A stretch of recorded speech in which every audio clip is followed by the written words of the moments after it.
Well, hello. That all seems to be working. Everybody's telling me it's going live, so that's kind of cool. Hello again. We had a little bit of a hiatus for Christmas, but now we seem to be back. This is our second episode. Is it the second one, Paul, of the new year? It is, isn't it? Yeah. Yeah, yep. Second one of the new year, trying to keep to a weekly schedule. It's the WP Builds weekly WordPress news. Now, I found a new bit of the streaming platform. Look, I can press that button and it'll say, is that right? Yeah, that's right. No, it isn't. It's not for the week. Oh, I'm such an idiot. Anyway, it's the WP Builds. For last year. Yes, last year. Weekly WordPress news, talking about all the things that I found relevant, at least anyway, in WordPress in the last 7 days. But it's it's dreary and dull if I just talk to myself. So I've invited some people on. As you can see, we've got 3 guests today. We've got Bernard. I always want to say Bernard because it's kind of like the English version of saying it. But is it Bernhard? Well, everything is fine. Okay. It's Roger Grano, all the way from Austria. Everything is fine. Hey. It's Bernhard Grano from Austria. He's there he is. He's just been telling us about his antics yesterday on the ski slopes, and there was no jealousy at all oozing out of my pores. How you doing, Bernhard? Quite fine. I mean, skiing yesterday, what shall I say? And looking forward to the show. Yeah, good. Do you want to? I'll tell you what. I'll go around everybody, and then I'll give everybody a chance to say who they are, like what they do, because Bernhard in particular and Meg are new to the podcast. But just down there is Paul Lacey. How you doing, Paul? We all know about you, but nevertheless, give us this week's fun elevator pitch. Oh, sorry. Am I doing the elevator pitch? Yeah. Go on. I'm doing fine. Thank you very much. And I'm Paul. There's no funny thing. There's no attempt at anything funny. It's just Paul from Dickerbird Studio. We're a small WordPress, mainly white label agency in the UK. And also I am brand ambassador for RunCloud. And RunCloud is like a server hosting panel.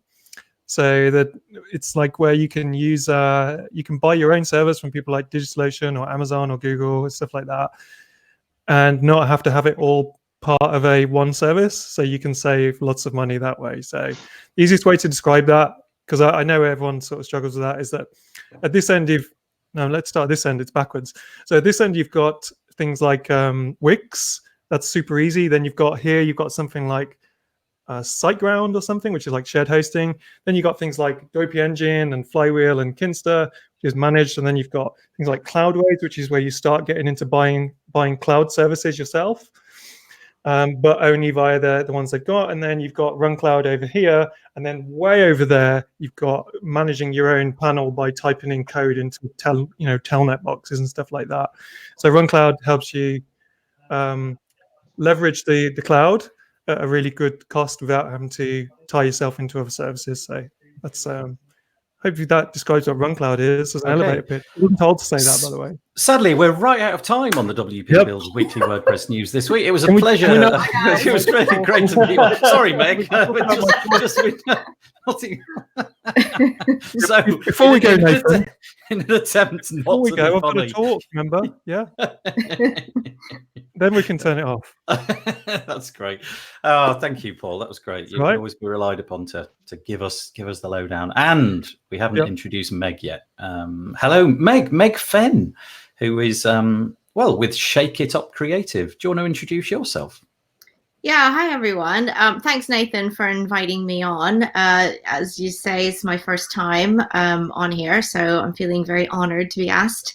But yeah, I am a co-director of Shake It Up Creative. We are a design and marketing company based here in Sussex.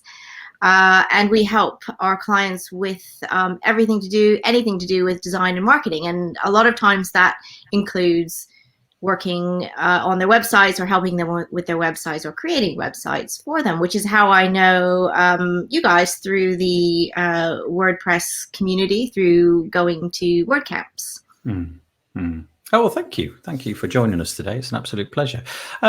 Bernard, I wonder if before we kick into the content, you could just tell us, because next to your name it says Bernard Grano, and then it's got pods, which I'm sure we've all heard about. But what's MQD? What's that? that's my little brand where I'm working on WordPressy stuff, like doing homepages and stuff like that, together with a good friend of mine. And we're already starting up or building a little bit of a brand. So I thought it's a good idea to put it out. I mean, Yeah. still the basic sites from our last talk, but getting there. The reason I came into contact with Bernard was actually through his connection to pods. He was doing, I don't know if you're still doing a lot of work on pods, but there was the connection between pods and Beaver Builder that you were working on. Before we crack into this week's news, I wonder if Bernard in particular, could you give us your insight into last week's news? You know, the news we had about pods and the funding, the 90% of pods funding drying up. What's your probably more intelligent take on it than I managed to put together last week? Well, it's as most of people should know by now, Pods was sponsored by Automatic, and they decided to withdraw their support. Part of the deal was always that we don't gain money from any pro version or stuff like that. So it was like part of the deal, and there was no way out of it. So on the one hand, it's disappointing. On the other hand, it opens up a lot of possibilities, because now we can explore other options to get more funding. And one thing already came to the surface. There will be pro add-ons for friends. Okay. So, and I'm at liberty. Yesterday, we got confirmed that we get the first add-on, which will be around advanced functionality around optimized querying and storage of relationship. Because Pods was always more about all this relationship stuff and a little bit more developer focused than other tools. And this will be the first benefit for friends.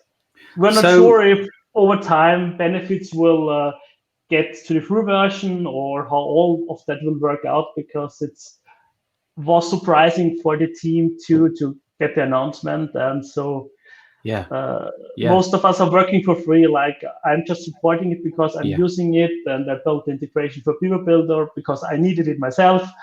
And I think if you use open source tools, everybody can give a little bit back.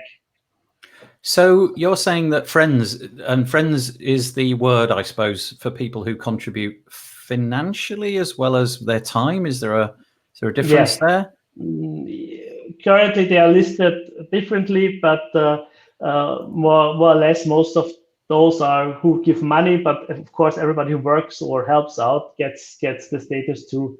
So there is a separate Slack channel where you can ask questions or get more information, or some information a little bit faster than others. Then there are the benefits listed on the friends page. And in the future, there will be special add-ons or tools or deeper integrations, or we don't know so really, because it's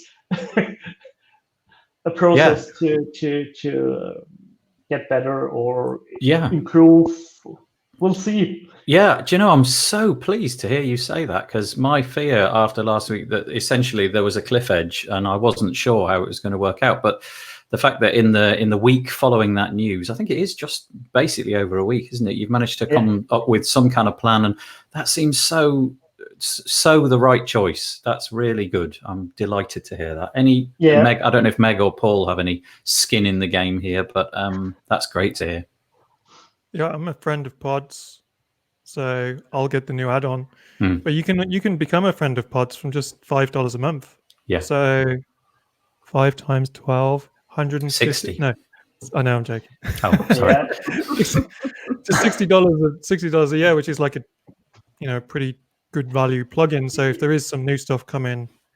Yeah, currently there's even the option to do a one-time donation and you get friend status. Maybe that changes, and you get other benefits too, because there are benefits. Okay, the coupons are out for almost any stuff like that, but who knows? And we are aware. I think the biggest missing part in Pods is, and because we are more developer focused and most of people working there are developers, is the lack of communication and the lack of maybe a little bit more proper website and stuff like that, where I'm Yeah. sure, and maybe people will step in and say, okay, I can do that, or I can help out there. That's the only way it works. I think I'm so pleased though, because I was thinking we might not hear any news for a month or so, but the fact that we've got some news almost immediately from you, that's great. I know there's a lot of people, 80,000, I think, if I remember rightly, was the number of people. Well, yeah, around that installs, I think, probably. Well, anyway, it's a lot. And so I suppose all of those people. Yeah. I know that, as an example, the WP and Up website, which I do a podcast over there, they're relying heavily on pods. And so it was a genuine point of concern when I read that article. There was suddenly a thought of, oh, right, we're going to have to really think about rebuilding this website, and just in case. Yeah. And no, hearing you say that, good. Oh, that's the funny really thing great. Is what wasn't communicated really. There was a switch in the developers too. So we got a new paid developer last year, which improved some stuff and moved the project really forward. And Scott got a little bit more time from his employer, Modern Tribe, to work on pods. So, and Jim volunteered to make some work free, works now for Gravity Forms. So there are changes in the background, but not everything is out in the open. But we did change things before Automatic told us, oh, we will stop. So it's funny how things sometimes happen at the same time. Well, thank you. That was great. That was completely off message. We weren't expecting to talk about that, but I'm really pleased. I'm really pleased that you were here to talk about that. That's great. Good timing. Yeah, really good timing. Just a couple of things. If you are wanting to contribute to this video, then you can either go to wpbuilds.com/Facebook, and you have to be in the Facebook group. I mean, I probably won't have time during this live webinar to accept your membership should you wish to. I don't know how you'd be watching it. Oh, of course, you could be watching it over at wpbuilds.com/live. That's YouTube comments. Anyway, there's a couple of ways that you can get into, you can actually contribute, and that's how these comments are actually feeding themselves into the feed. So this week, oh, sorry, go on, Paul. Sorry, can I just tell you like this quickest story about me and Bernard please. And WP Builds, because we have something in common, because we both started our podcast guest careers on WP Builds podcast. That's true. And we have something else in common. Bernard might remember that when I was on my episode, I gave you a URL for my website, which was at the time wpblueprint.something. That didn't exist when we did the interview. I had to make the website, and I knew. Oh, that's right. I remember that. Yeah. So, and I ran out of time on the last night before I knew you were pushing it live, and so I didn't have time to do a client section. So I just put some logos of plugins that I use, right? And then Bernard came on your podcast and did exactly the same thing. Gave you a URL that didn't exist, and then. At about 2 a.m. in the morning, when he was working on his website the day before it went live, he asked me, can I borrow some of your WordPress logos from your website to put on his website? And so to this day, both of our websites have got these, instead of client sections, WordPress logos. And he just grabbed some of my graphics and I said, yeah, you can use them. So there's like Beaver Builder logo, stuff like that. And so it shows, when we go on one of your podcasts, Nathan, we do care what people think. Oh, that's so kind. Funnily enough, we're going to be talking about that kind of thing a little bit later, because David and I released a podcast episode about that kind of thing. It's more about testimonials. But thank you. That's a great story. Remember that, Bernard? Do you remember? Yeah, definitely. Staying up till 2 or 3 o'clock in the morning to finish the website. It's brilliant. Yeah. Oh, that's lovely. Anyway, just to sort of wrestle this to some kind of WordPress news, if we can. This is us, WP Builds. We do a weekly podcast and we do a weekly news. I don't know if you watch this live, I don't know if you know, but basically, if you go to this link here, this is news archive link, you get to a ton of news archives. And then each week I put out a weekly news episode. It's about half an hour long. It's just me talking. And then that gives me some show notes, which I can then pass on to the guests. And so the guests have a chance to listen to what we're going to talk about. So this is it. This is what went out this morning. And so that's what it is that we're going to talk about today. So let me pull up the first article. I mean, we may dwell on we've discovered that some things just don't really, there's not a lot to talk about, but other things, there's absolutely heaps. So let's get stuck into it. First one that I've got this week is this one. It's Gutenberg 7.2.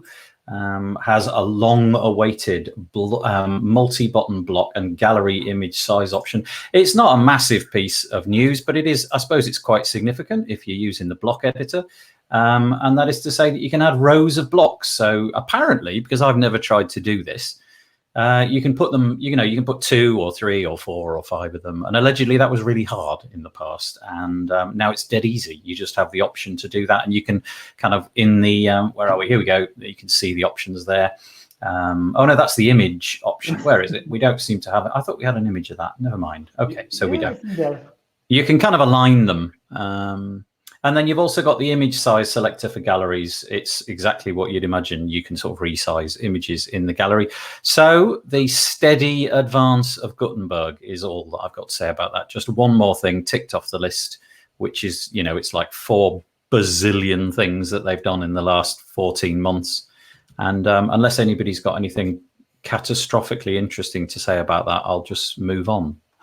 Well, I don't know if it's interesting, but I just think it's a great thing because good. In many ways, those types of call to action buttons are kind of like, the way that I look at them, are kind of like the icing on the cake. It's like the last thing that you would do after you've thought through your customer journey, your copy, who it is you're trying to reach, where you want them to go on your website. So anything to make that easier in those final, well, I say final steps, it might not be final steps for everybody, is fantastic, I think. So it's good that it's constantly improving and including features. Yeah.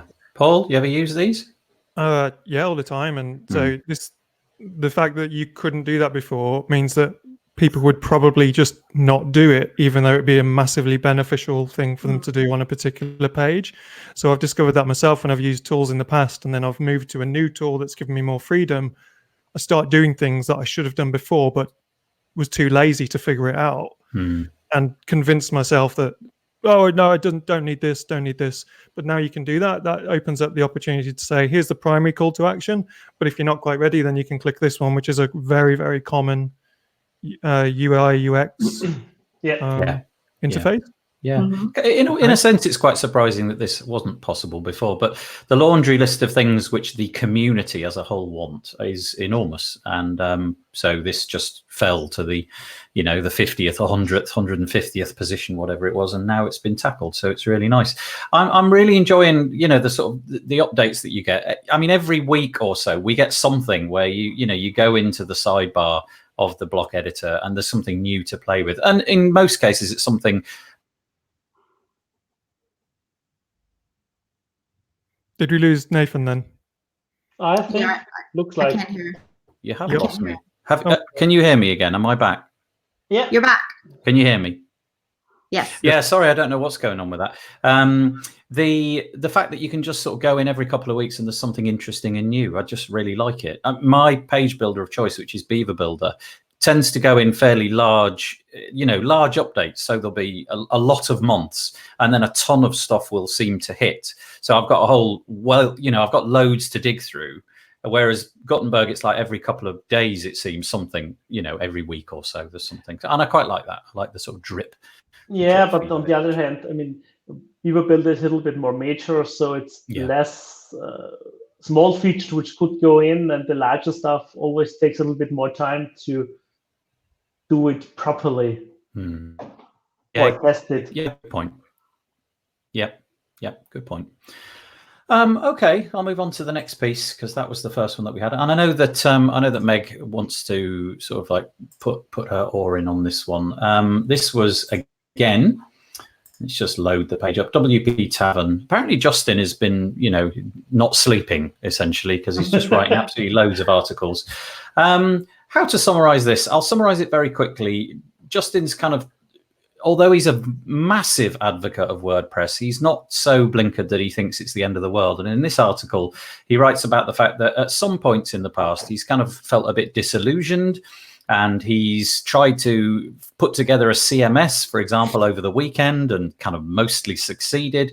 And this article is just kind of about that, about the fact that you don't have to do everything in WordPress. It is okay to be the kind of person that goes out, discovers new technologies, looks outside of WordPress, plays with React, plays with other things instead. And it's just a nice article about that. Don't feel too boxed in just because you've been a WordPress user forever. Don't exclude yourself from other stuff. And Meg, I know you wanted to talk about this.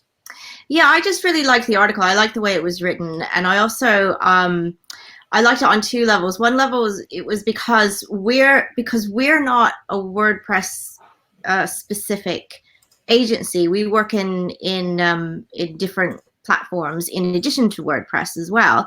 And I've sometimes spoken to WordPress developers, and they said, "Oh no, we can't help you because it's you know in a different it's in Joomla or it's in Squarespace or something like that." And I kind of thought, you know, it was a really good article that shows and makes a really good argument for learning, you know, carry on learning and discover new things, and not to be boxed into something that you've always done. Because as he says in the article, it actually rekindled his passion for blogging within WordPress, and he learned lots as well. So I liked it on that level.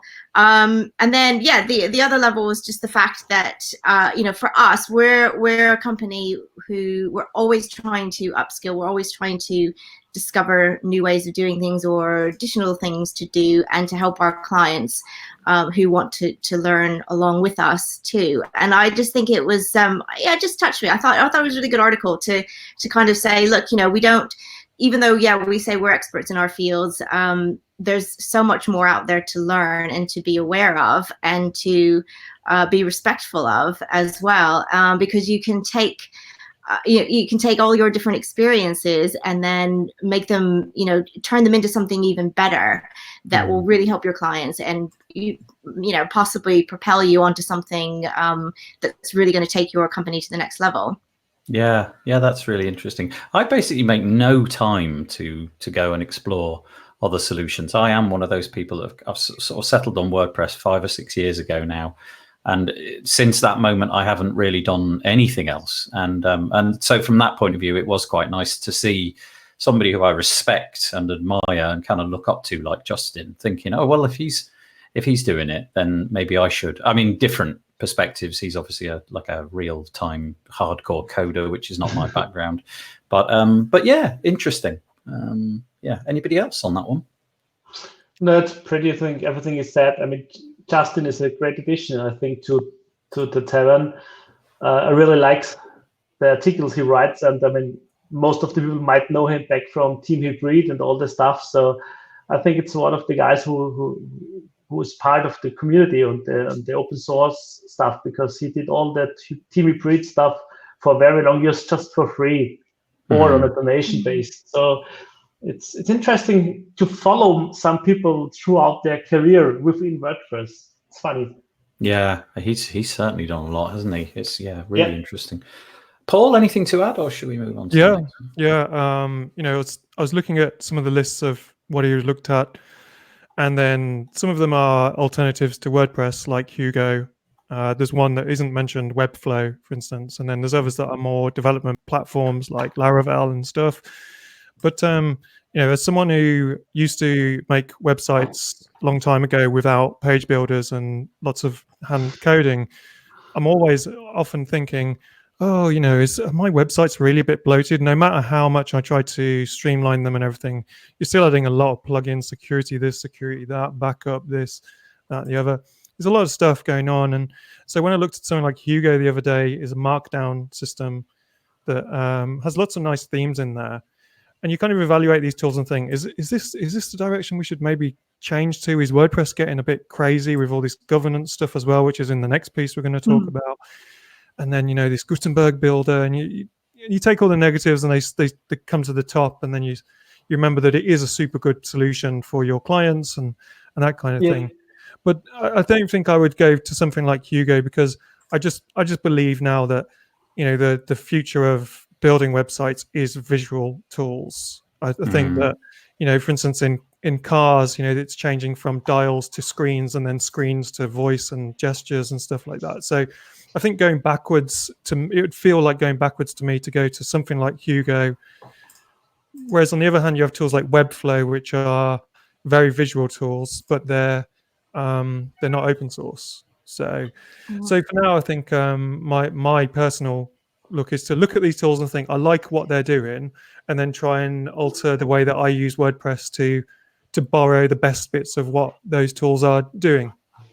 If that makes any sense. Yeah, it does. Makes perfect sense. Yeah. I would just like to say that I think that the ability for people, or the ability for the platform that we're using to broadcast this, I think when I glitched out for a second, none of the comments are coming in, and I can see that they are coming into, for example, the Facebook group and so on, but I'm unable to, the platform can't suck them in, essentially. So apologies about that. The commenting, if you do write a comment and I don't include it, I'm sorry. It's just that the platform seems to have gone berserk at that moment in time. So apologies about that. Okay, thank you. Yeah, interesting stuff. And I think regarding Paul's mention, I think it depends on your customer. If WordPress is the right, or this tool or that, because in the end you have an end user who needs to fill in the further stuff or not. So it's not always about what is out there, but it's how can we use it and how well does a user know WordPress. And I think that's one of the reasons why WordPress is so successful, because people know it, and many know a little bit at least how it works, and it's properly done admin interface. Well, it could be better, but it seems to be a good point or a good feature set, so that everyone with a little bit of education or knowledge can use it. Yeah. And I think that's the reason why we look outside and come back often, because WordPress is grown so much and there's so many options and plugins. Sometimes it's overwhelming. Yeah, and also sometimes clients don't necessarily care what it's built in or how you've done it. They just want it to work and want it to function, and they want to be able to manage it themselves too. So yeah, I think you're right, Bernard. It is, some of it, a portion of it is down to what's going to be right for the client and for their clients. I think I've always been like some kind of serial monogamist when it comes to CMSs. I've kind of worked with what, goodness me, I'm going to regret saying that.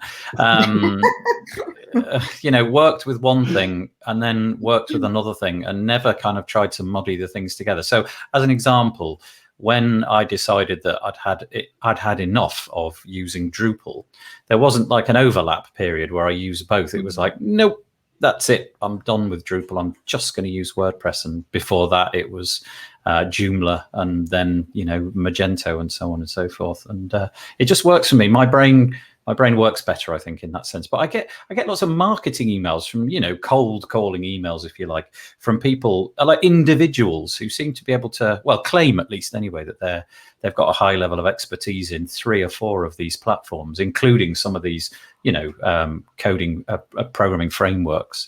And I just think, wow, if that's true, that's impressive, but it could not suit my brain. Okay, let's move on. Let's talk about this one, which is, I was struggling to kind of find the article, because the email that I got this article from had it completely differently titled. So I think over here, I called it WordPress Governance: What is Missing in WordPress, because the whole article was about WordPress. But when you actually go to the article itself, which is in, I just wish I'd got this domain, and I bet Peacher wishes she'd got this domain. Yeah.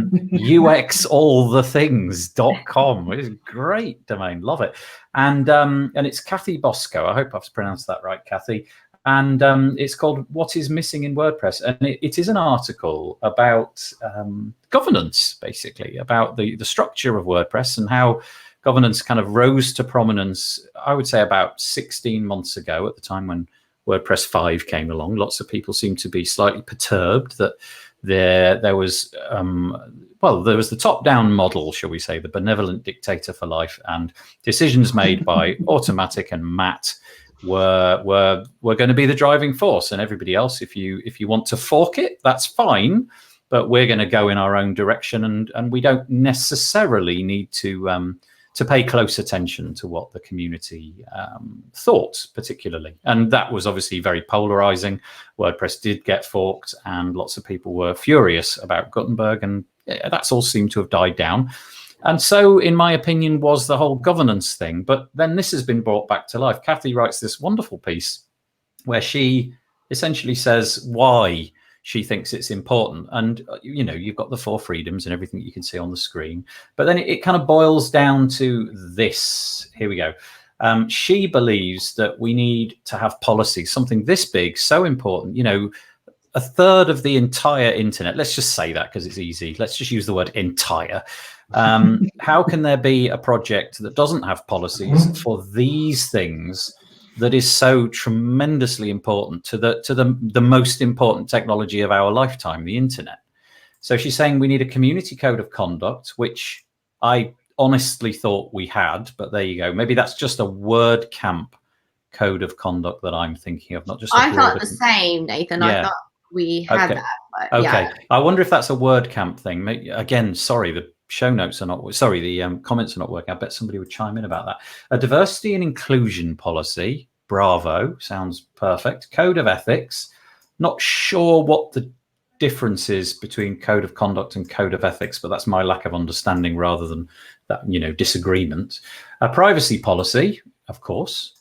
Conflict of interest policy. Now that, I wonder where that is aimed. I wonder if that's aimed towards the, you know, the top echelons of large companies that are running the WordPress project. I don't know. And an accessibility project. I'm sure there's more. There's probably a lot more that she was thinking, but these seem like really useful things to have. And although I have no input into the WordPress project, I just consume it, take it, download it when it's updated and comment on it, you know, and think about it. I think some of these things would be good, you know, in the same way that if, I don't know, if there was a healthcare institution in your country that ran 1/3 of the hospitals, you'd expect there to be an awful lot of policies in place and not for it to just be run by some entity that didn't disclose that stuff. So I'm not giving an opinion here. I'm just trying to give Kathy's opinion. So I'm on with that. I'm just going to open it up and see what everybody thinks. Can of worms. Yeah. Yeah. First, you're a part of the project too, because with your podcast, whatever, it's all about the community or people working, talking about it. The other hand is this discussion about governance or the dictator or whatever. It's difficult. On the one hand, yes, democracy is a fine thing and we need policies. On the other hand, if you get stuck in discussing what is the best way forward and nothing happens, all that democracy and policy is for nothing because you are stuck just trying to, I don't know, get the policy right. Yeah. And sometimes a step forward is better than no step at all. Yeah. For example, talking about Gutenberg and pods, there was always our thinking there should be a Fields API before Gutenberg because now it's all stored in the content and it's wonderful and it works, but it's not the best for every project. So, but in the end, there are so many different use cases for WordPress. Who is the most important one? Yeah, I totally get it, actually. You know what? And I think if I had started the WordPress project in the same way that Matt did, and, you know, he, apart from Mike Little, he is the one person who's had his finger in the pie of WordPress. I like that phrase. I'm gonna go and coin that domain quickly. The finger in the pie of WordPress. I would have I'd feel some kind of ownership of it, and yet I can understand that, you know, once it's grown beyond a certain point, that lots of people who've committed lots of their time and made important decisions and contributed to its growth might also feel that this stuff needs to be more open and policy driven, as opposed to this. By the way, the benevolent dictator for life model is something that Matt himself uses. It's not just me kind of making it up. Meg, Paul, anything on that? Yeah, sure. Kind of similar to what Bernard was saying, is that we're already in the project to a certain extent. And also, I think that it feels to me and I'm going to tell you, I'm really ignorant about this whole project. That this project sort of starts with negativity. I could be wrong, but I always feel like it's like a fight sort of situation. Maybe it is Right. at the moment just because the project isn't part of the official WordPress team. But I mean, if anyone's seen the film The Life of Brian, I think it is. There's a comment in this article that someone said WordPress cannot expect to be leading the way to democratize publishing without basic governance in place. And I don't know, just my experience of any governance is a bit like what Bernard said, that it just can slow things down sometimes and can actually make things get completely stuck at times. Take Brexit, for example, not to bring something like that in. I've got no opinion on that, but you can see that basically one way or another, the tricks were put in place to make the thing happen in the end, and it just made it take longer, for instance. So I don't know. What I'd love to know is, it feels that this project is an opinion of the people who formed it and a lot of other people, but it's also the opinion of a lot of other people that it shouldn't have a governance project, and that people are happy for it to have the benevolent dictator for life model. So maybe we need a referendum. Oh, good grief. That's what I mean. Oh, that's brilliant. Yeah, some kind of vote. Oh, word. Yeah. I didn't mean to say that. It just came to me. It was like, yeah, because there's what, 10 people? I don't know, there's probably 100 people involved in this or something. But how many people does it take to represent what should happen? You know, what's the number? What's the number? 100, 10, 5, 1? I don't know. And then if you vote, maybe there is the talk about the vision behind it, or the road to it. Maybe this should be there.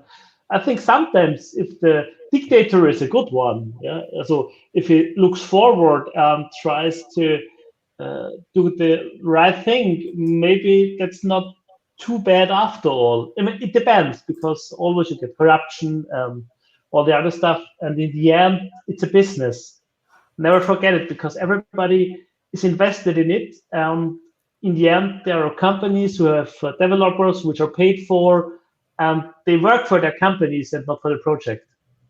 Yeah.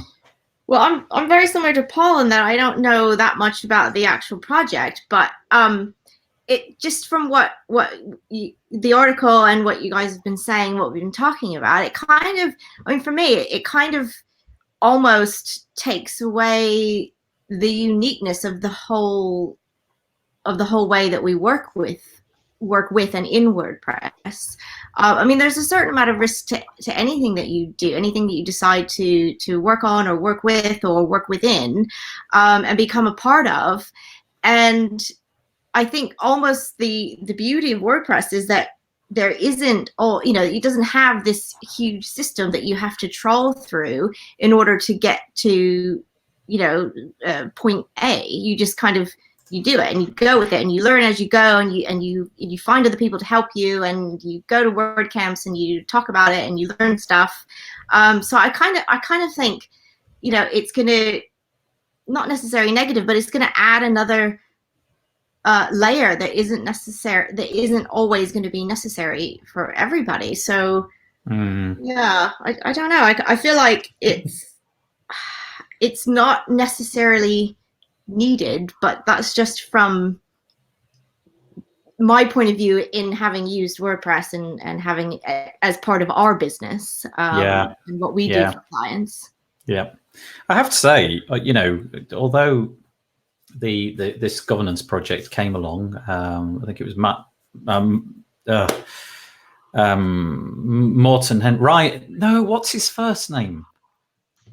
Hendrickson. Yeah, Morten Rand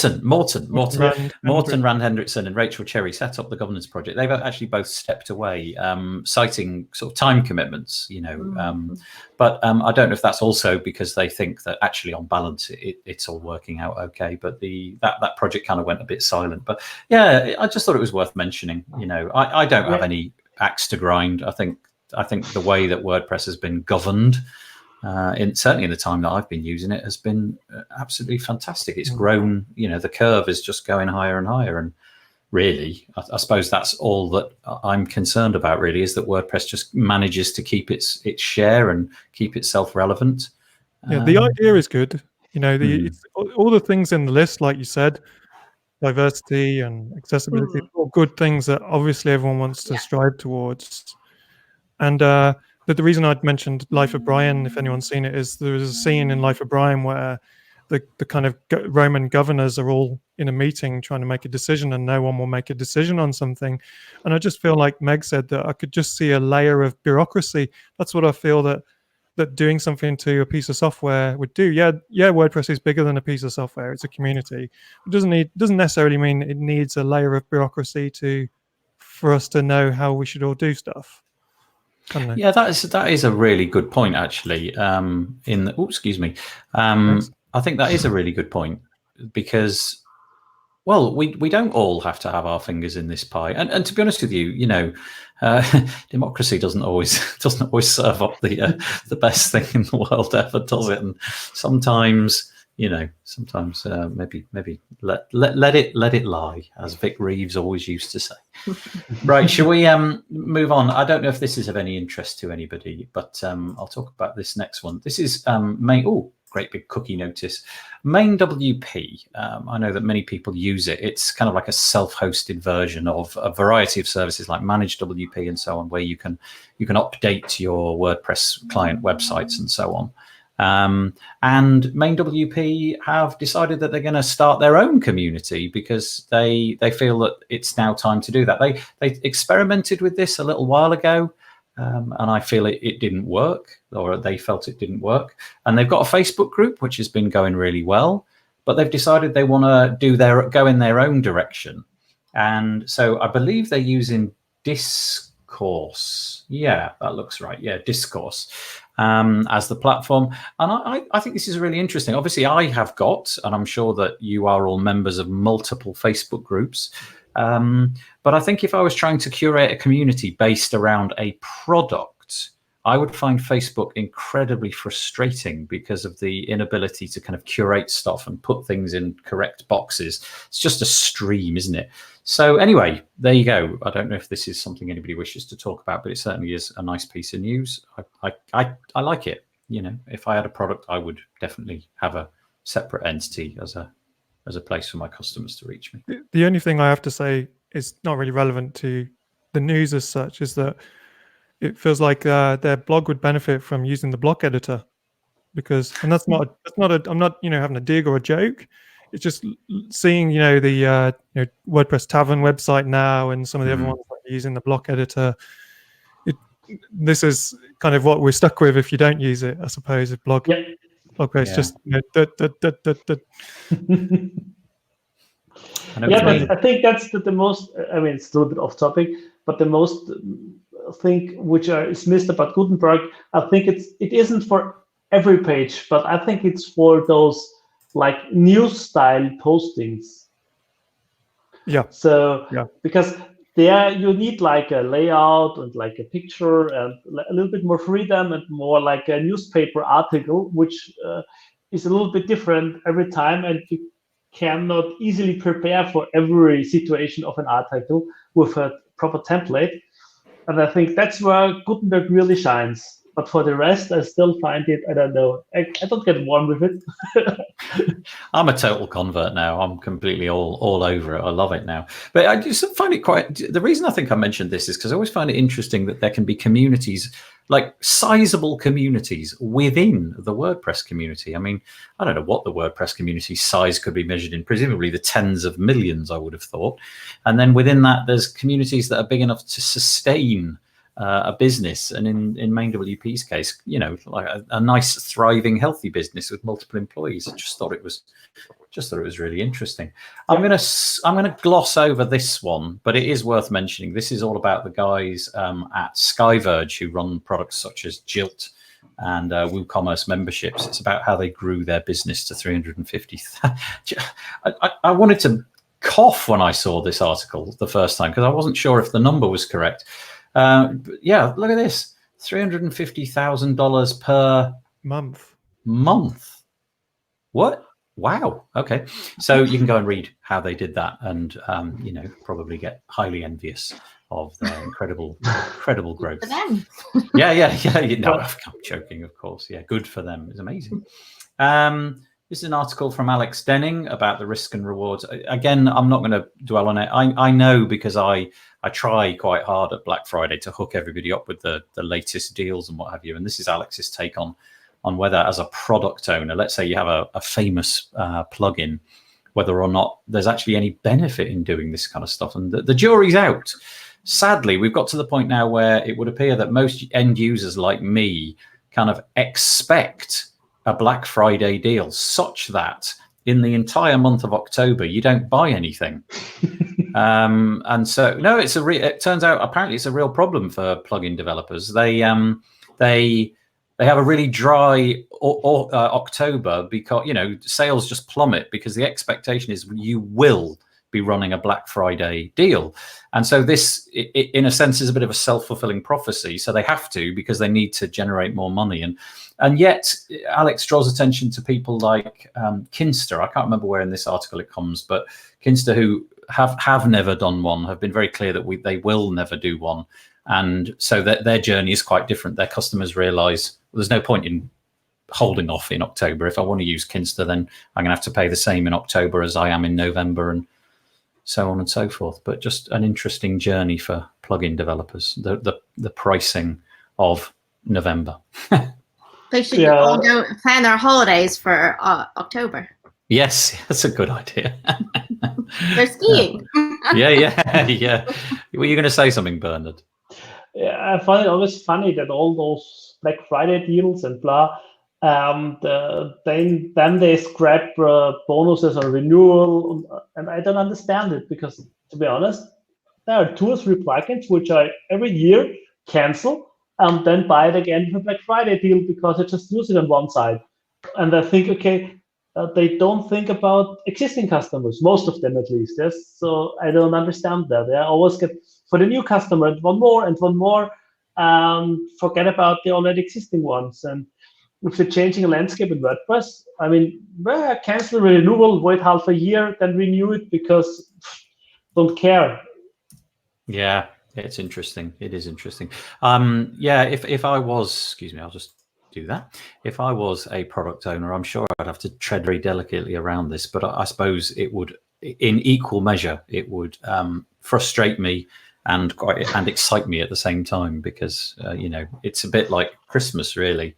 I know that a lot of developers do very well in that 3 or 4, 5, 6 day period prior to Black Friday, but they may not wish to. They may feel like they're compelled to do it. It's interesting, just in the real world now. I remember when I was a kid, so going back some 800 years, there was never a sale during the months of October, November, December. It was all January, literally January. So it'd be January the 2nd, everything would go down. And then it crept into, then suddenly we had like Boxing Day sales, and that was a thing. And then everybody would go out the day after Christmas. And then now you go in the shops in the month or 2 months prior to Christmas, and everything's on is super slash. The prices are just down. Seem to be constantly driven by, I think the internet's probably responsible. We can inspect prices at a whim on our mobile phones and compare things with all sorts of different services. So anyway. Nice post. I don't know if anybody knows Mel Choice. I don't, but I just thought this was such a nice article, largely from the point of view. And Bernhard, if you are not a convert to Gutenberg, just go from top to bottom. Just read this one all the way through, because she's an automatician. She is very experienced in all things WordPress, and she just shows all sorts of fun and different things that you can do right now with WordPress. Some of it requires some additional plugins to be downloaded. Some of it requires nothing. You just use the editor as it is. And I have to say that this thing. I mean, just these, look at that. I mean, this sort of wavy line kind of thing, and here's the buttons all lined up, and these really nice layouts that I'd be proud to own if I was a website. Look at that. That's really nice. All done with the block editor. Just lovely. Yeah, it's lovely. I didn't talk against it, but I for some things I still, I don't know, maybe because I'm coming from a different angle, or because I think, okay, I don't know, there is less options for mobile. I know it will be part later on, this and that. So for me, it's really for those content articles. If you write about something, yeah. But if I need a whole page, I don't think it's there yet. Yeah, maybe not. Well, it's certainly got a lot of catching up to do with the other page builders.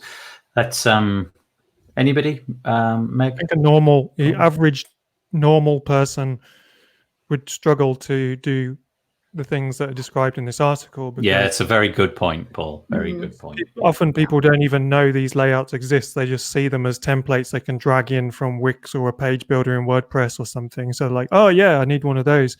This to me is kind of a good intro to someone who wants to build out very lightweight pages using the block editor and then use CSS to style them properly, because all of the layouts here work because the amount of words on each block is the same, but the reality is never like that. So yeah, these layouts haven't got the reality hitting them in the face like what we deal with every day on other websites. Yeah. But it's a great show, and it's totally in the right direction that it's being talked about.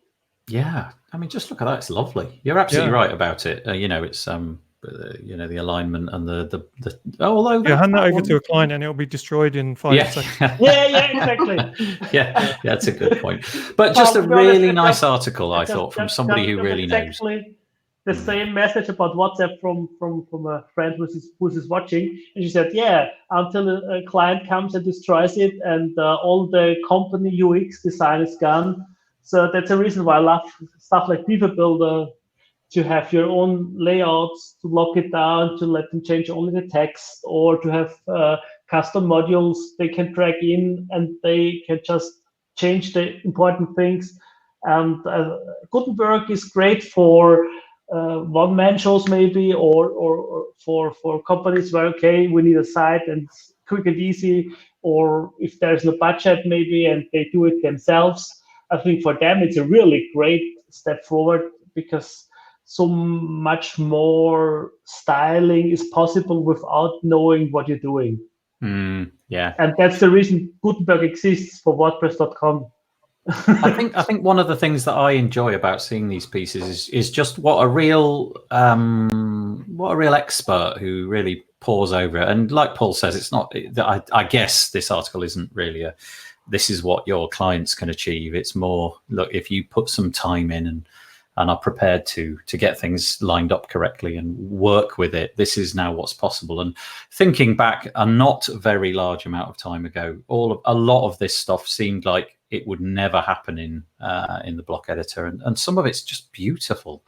The bit that I just showed a minute ago, these kind of layouts, I just think they're lovely, really, really well thought out, beautiful. Anyway, last one in the sort of community section is Bob. Oh, Bob, our friend Bob. I really like Bob. I like Bob's voice so much. He's got the nicest lilt. Don't know if you listen to Bob WP, but he's been doing podcasts forever. He's kind of wonderful. He came on WP Builds, and I felt like, sorry, Bob, this is going to come out wrong. It felt like he's my dad. Sorry, Bob. But he's decided to sort of change tack. Now, he's been talking about WooCommerce for the longest time, but he's decided that his Bob WP is going to be rebranded. It's going to be called Do the Woo, which is kind of, in a sense, that's what I thought it was called for such a long time anyway. So just saying congratulations for the change of pace and deciding to hunker down only on WooCommerce stuff, which is something that I never touch. So it's nice that somebody is doing a podcast about it. Right, what else have we got? Plugins, themes, and blocks. Let's have a very quick one on this. Any of you heard of CodeGuard? Only because of this announcement, really. Yeah, I was a bit surprised. So we talked about main WP a minute ago. They've GitHub type thing. That's what I thought it was, like a code repository. Right. But okay. I could be totally wrong. Yeah, well, I'd never heard of them either, but MainWP have decided that if you are a MainWP user, now inside your MainWP account, they've linked with this third-party security platform, CodeGuard. So I can't speak about CodeGuard, and I have no idea what their back-end infrastructure, how it works, or anything like that. But it's quite an interesting amalgamation of two things, which I don't think I've seen before, in that now if you have MainWP, you can click a button inside their plugin and purchase a third-party solution, which then just works. So I just thought that was quite a novel approach, and I wondered if, A, that was something that anybody would be interested in, B, whether this kind of thing might take off in the future. But I can't speak about CodeGuard and no idea, but interesting that they've decided to go down this route. Okay, what else have we got? Landing kit. Now, I think this is huge.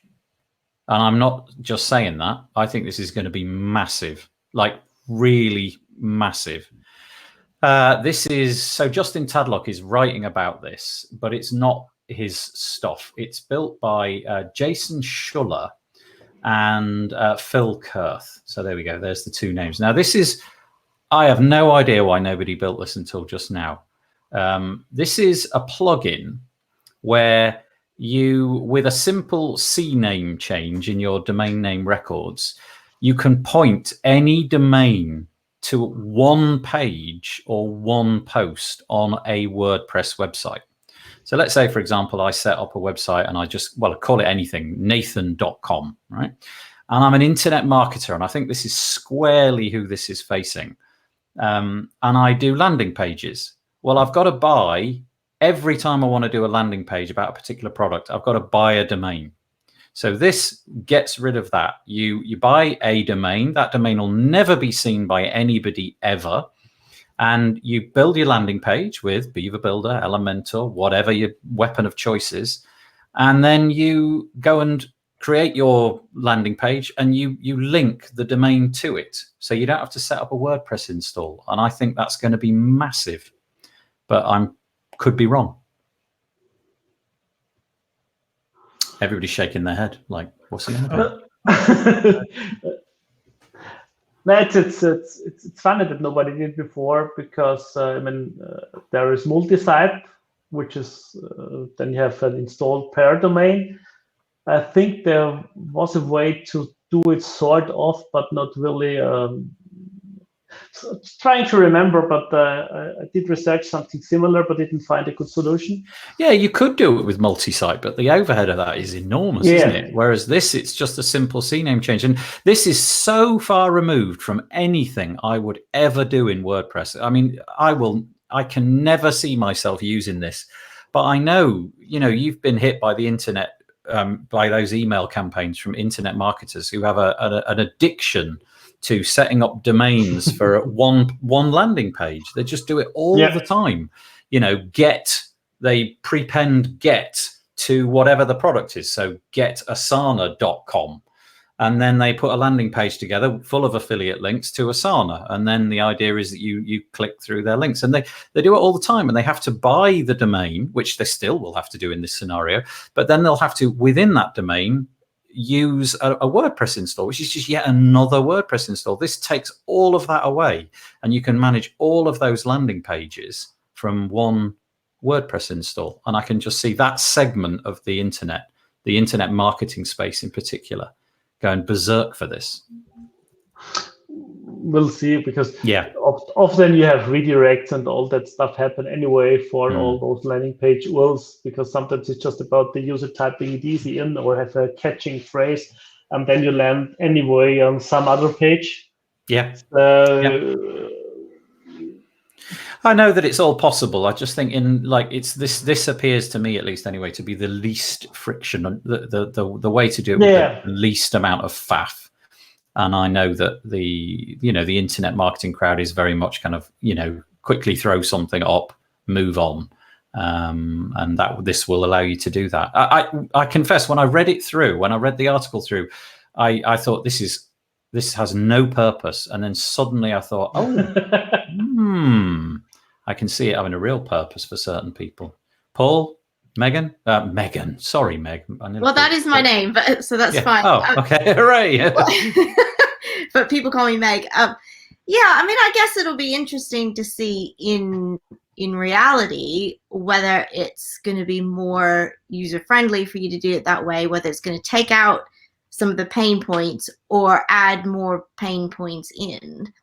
So I think it's just if you want to do it that way, then do it and see how it goes, basically, and see if it's going to be a more succinct way of doing that. Yeah. Yes, indeed. We will see. I just think it was just one of those things where it suddenly clicked, and I thought, oh, that's really clever. Why has nobody done that? But yeah, so my predictions are always. Done it, so that's again. One of the comments in the article is that someone has already done it. Oh, okay. There's a free plugin on the repo called Multiple Domain Mapping on Single Site. Right, forget everything I've just said. This is boring. Let's move on. It's got 5,000 users already, but maybe it does something different. But the thing that I couldn't tell from this landing page, it might just be that it's missing some information, is that it'd be good to have somebook.com. But do we have also the ability to have somebook.com/thank you, somebook.com/download? No. No, so how are you going to have a thank you page? That's one of the limitations of it at the moment. Yeah, interesting. Yeah, it's a good point. I don't know. You've got to have a one-page funnel with no thank you page. So yeah, that's something I think they'll have to improve to make it more relevant than the free plugin that's already able to do. Well, actually, looking at the graphic on the page, I don't know. Actually, from what I recall, when I read the article, it sounded like what you're proposing, Paul, was not possible. Because you're mapping. Maybe it is possible, though. It just doesn't clarify it, does it? I think it was it an A record? If it was an A record, then could be. But anyway, there we go. Yeah, that's just the implementation, because domain-wise, you just point to the server and the server delivers. So it depends on. Yeah, exactly. I'm going to have to move us along because I've got to go very shortly. But I know, bless Meg. Meg wanted to talk. Nobody's ever, Meg, wanted to talk about my podcast. Really? I don't believe that. Nobody has ever flagged this up as the thing they wanted to mention. So I am groveling. Because David and I did an episode this week called Why Don't You Believe in Us? It's Bryony Thomas's Watertight Marketing. And in that, we've been going through her thoughts about where you lose clients if you're a website building business agency, whatever. And this week we came up against this. How do you prove to your clients that you can actually do what you say you do? So what was the bit that interested you? And I'm going to be going red while you talk. Yeah, I thought it was a great discussion. And one of the reasons I thought so is because we always look at it from the perspective of, you need testimonials, you need to have that proof, you need to be shouting out about the work that you've done previously with so-and-so clients and things like that. And your podcast was pretty much like shut all that down and was very cynical about that. And I found it fascinating because actually some of the comments that we get and some of the pushback from our clients when we suggest this is how you need to do things is actually very similar to what you and David were talking about on the podcast. So that's one of the reasons why I found it so fascinating. And then, of course, I was thinking, but you say this, and have you thought of this and all that kind of stuff. So yeah, that's generally why I liked it, because it was kind of like, I've never really thought of it from those terms before. And actually, now I can kind of see why our clients don't like us very much when we suggest things to them or whatever. But one of the main points that I wanted to mention to you is what you said about asking your clients whether they would leave a testimonial for you. And I think that's really, really important, because it's not just about asking for that testimonial. It's actually asking the feedback on how the project went, what the outcome was, what the results were, but more importantly, what that process was like for them and what their experience with you had been, and whether they're happy to, you know, whether they were happy with it, or whether there were some elements of it which could be improved, because that's all. That's so valuable for you to take away and then to improve and to learn from, so that you can, and then from that, obviously you know you would want to have that testimonial, which you don't have to just stick up on your website, so that people like you look at it and say, oh, I don't care, or that doesn't mean anything to me because I don't know who that person is. It could be useful within a case study, for example, to strengthen the case study.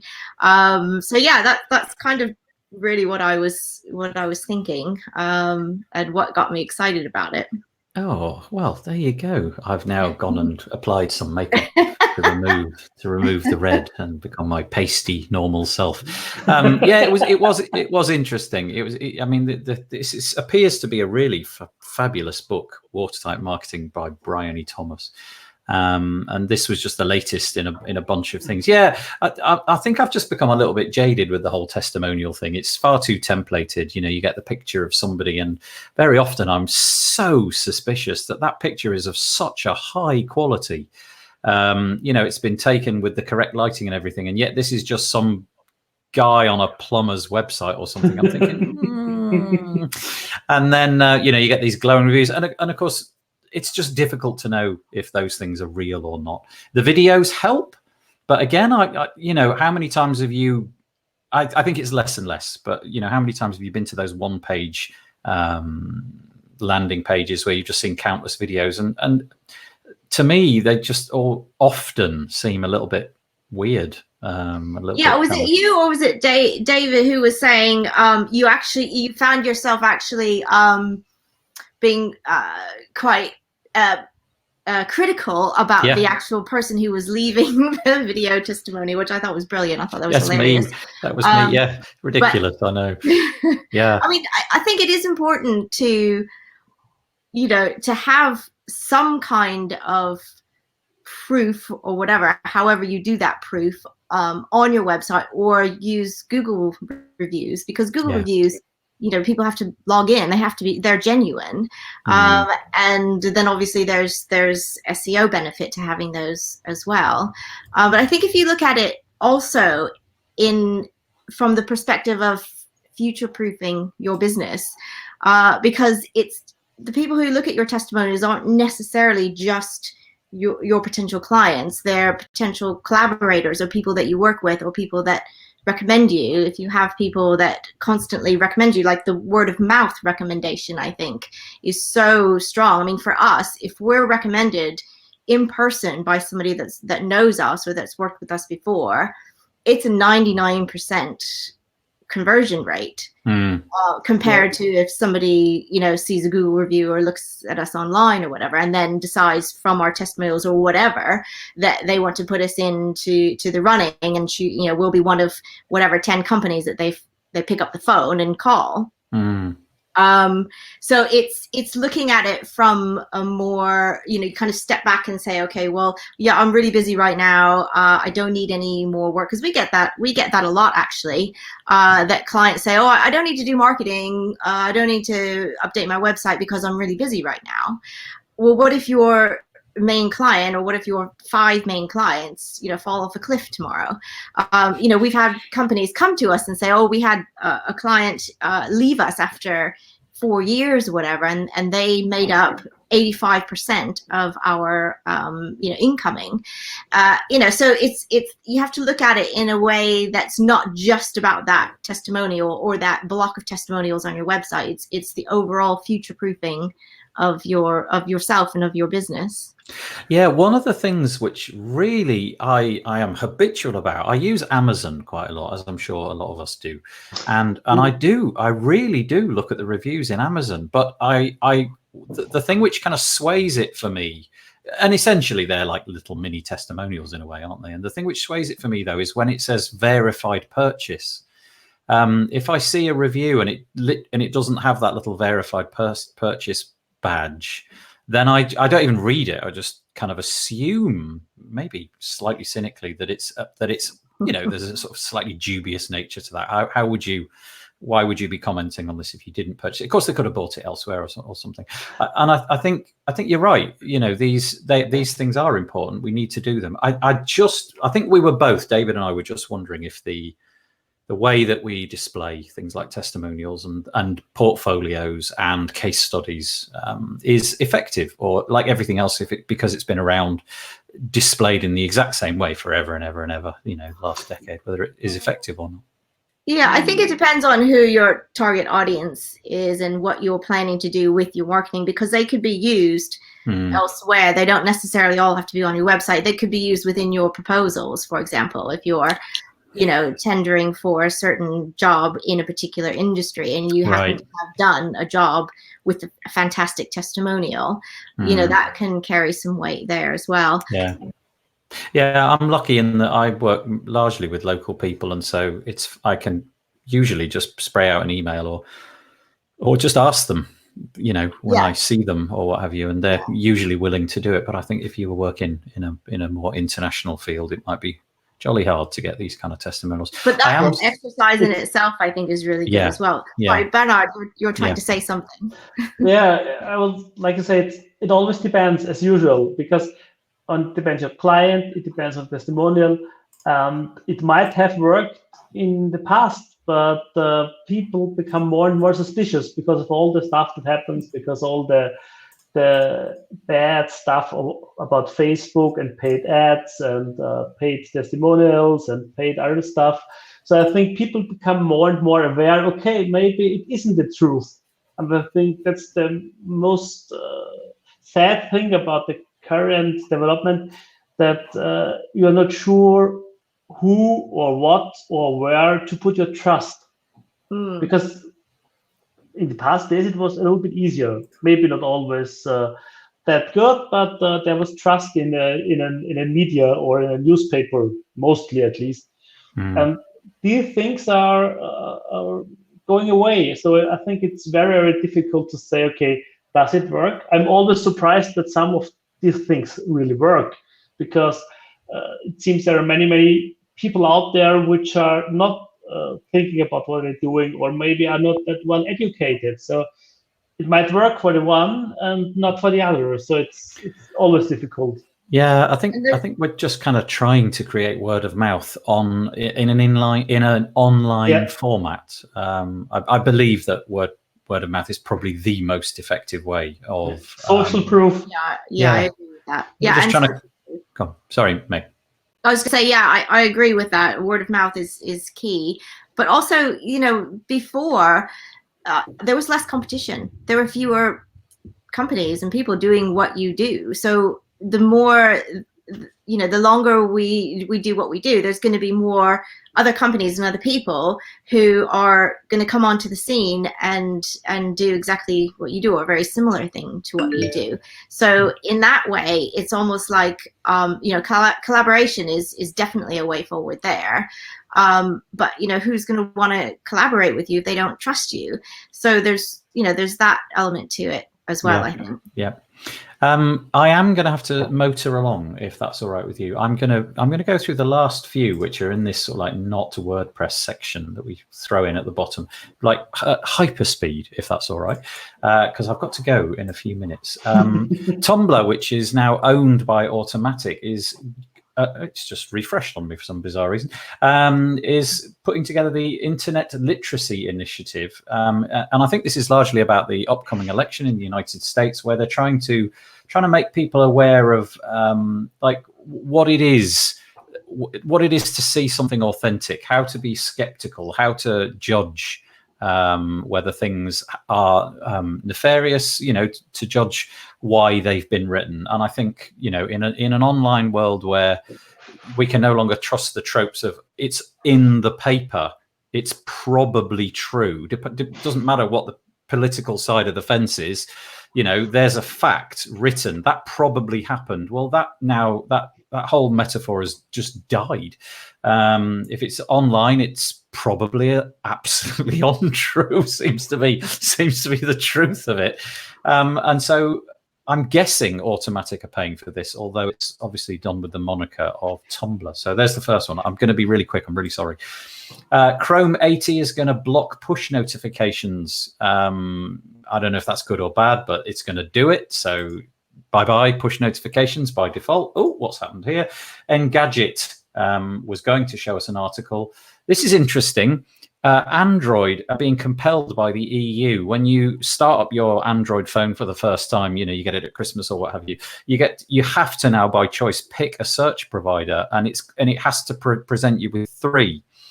Only one region in the EU, which is the United Kingdom, get the choice of Bing. Every other region, so Bernard over there in Austria, you aren't going to get Bing as a choice. Whereas DuckDuckGo appears in all 31 jurisdictions. But here's the kicker. They all have to pay Google. Every time somebody clicks the affirmative button, I want DuckDuckGo or Bing or whatever it might be, they got to pay Google. Oh, my phone's just decided to say, yeah, whatever. Shush, Google. Go quiet. So that's interesting. So Google are getting richer out of other people getting to be the default search in the Android platform. And birds discovered in Indonesia. 10 species of bird discovered on an island or a collection of islands in Indonesia. I can't remember the last time I featured wildlife. In fact, it's never, ever featured on this podcast. But how can there be 10 birds, 10 species of birds on an island that nobody knew about? That's all I've got. And they found all 10 at once. Which Yeah. is Yeah. like they were all together in a look, handy little area. Yeah. It's weird. So weird. Right. I'm going to say thank you to everybody. I really appreciate it. Maybe I'll get Paul to lead the way because he's done this before, so he'll give everybody an idea of what we're after. Paul, briefly. Yep. What are you doing this week? I'm doing a talk on Wednesday. I know. At WordPress Cheltenham meetup on Wednesday the 15th. Starts, I think, at 6:30. And if you want to find out about that, you can go to the meetups.com website and just search for WordPress Cheltenham. And I know there's a few people from the WP Builds group who are coming along to have a little bit of a meetup and support me doing the talk. So thank you very much for those people doing that. So I'm looking forward to doing that, and I'll carry on doing some moving out of my office to the new one. Oh, thank you. Bernard, what's going on with you this week? Working. Yeah. No, nothing special. A few projects to finish or to do a little bit of polish. That's nothing really special. Maybe a little bit looking into pods and helping out there, seeing to get some things off the ground or spread the word about the changes, because I think it's important that we talk about it. Yeah. I'm glad that we got the chance to give you a bit of pods time at the beginning. That was nice. We should do that more often. Yeah. Well, you know where we are. We're here every Monday. At the end of this, I'm going to send you a link to a form, and you can sign up as many times as you like. And Meg, what about you? So yeah, lots of client work, meetings, things like that, which is the usual. But I'm also doing a couple of really, for us, very exciting things. The first thing is I'm organizing a hack day where I get together with a couple of other agencies in the area and help out a charity who have no budget for web or internet things or marketing to solve some kind of problem with their website or build a website for them. So we're now at the stage of choosing who the hack subject will be. We've had people write into us and say, oh, this is our charity, this is what we do, and this is what we need help with. So I'm in the middle of, we're deciding collectively who we're gonna help on the day.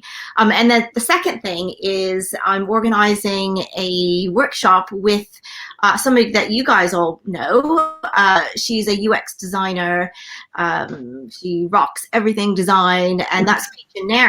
And she's decided or agreed to come and run a workshop in Worthing, of all places, which will be a UX workshop, and she's going to share her UX tuition, and it's going to be a full day of learning, and we're opening it up to anybody who wants to come, but really it's for marketers, web designers, graphic designers, content creators in the Sussex area. So that's something that we're really, really looking forward to. So thank you very much, Peacher. Yeah, speaking of Peacher, she's coming on Wednesday. We do the monthly UX thing. So 15th of January, what's that? 2 days from now, 2 p.m. UK time, we'll be doing something akin to what we're doing now, only talking about UI and UX. And we've got a few nice websites lined up for her to critique Peacher, who says Leo Mindell. Leo and Peacher have this ongoing, like slightly snarky battle. It's quite funny, which they do each and every week. And there we go. That's it. Thank you for joining us. I really appreciate it. I say this every week, and every week it sounds less and less sincere.